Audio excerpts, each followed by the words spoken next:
فرشتے نے جب یہ سنا تو ادریس علیہ السلام کو اپنے بازوؤں پر بٹھا کر لے اڑا۔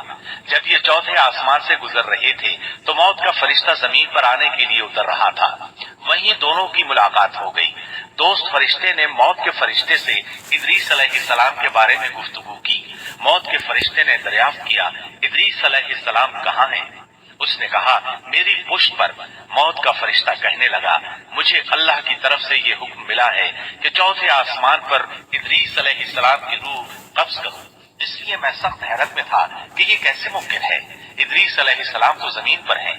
چنانچہ موت کا فرشتہ ادریس علیہ السلام کے پاس آیا، ان سے اجازت طلب کی اور ان کی روح قبض کر لی۔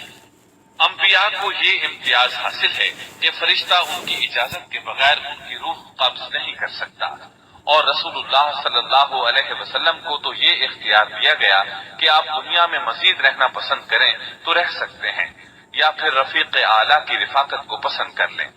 آپ نے رفیق اعلیٰ کی رفاقت کو پسند فرمایا۔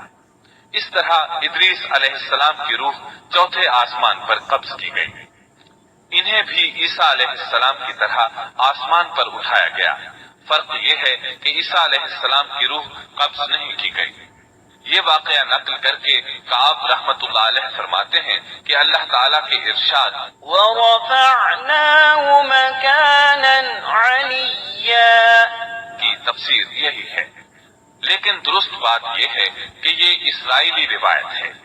ادریس علیہ السلام کی وفات ہو گئی تو لوگ فساد میں اور بڑھ گئے، ان میں شر پھیل گیا، تاہم وہ توحید پر قائم رہے۔